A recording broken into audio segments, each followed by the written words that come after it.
Tervist! Mina olen Hannes. Mina olen Esiilis klienditoe tiimijuht. Nädala number 42, kokkuvõte, toon teieni täna mina. Läheme! Tootmistes juhtub alatihti sellist lugu, et töötaja raporteerib midagi valesti. Näiteks ta pidi raporteerima, et saab valmis koguse 1, aga teadmata põhjusel pani ta sinna hoopis koguse 2. Selleks, et sellist olukorda lahendada, on Esiilis väga lihtne lahendus. Tulles raporteeritud operatsioonide nimekirja, otsides üles valesti raporteeritud rida, avame selle, muudame valminid koguse 1, salvestame ja valesti raporteeritud kogus ongi korras. Ei midagi keerulist. Selle nädala teemas number 2 räägime sellisest asjast nagu müügist ja müügist erinevatest ladudest.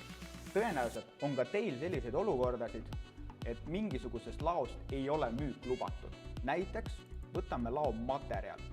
Meie ei soovi toormaterjali laost midagi müüa, siis me lisame laost müük keelatud linnukese ja kui praegusel hetkel minna nüüd müügitellimuse peale, siis materjali laos olevaid artikleid müügitellimusel lisada ei lubata.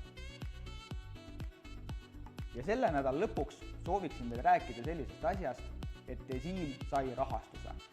Me saime rahastuse EAS-i ja investorite näol. Seda raha kasutame me selleks, et luua projekti tootmistele parem ja ülevaatlikum tarkvara. Selleks, et lugeda täpsemalt investeeringute kohta, vajutage alla olevale nupule ja saate artiklist kõik teada. Aga kui sul tekkis huvi, millisest projekti tarkvarast on jutt, siis minge meie kodulehele ja kogu info on sealt kätte saada. Selline oli siis nädal 42.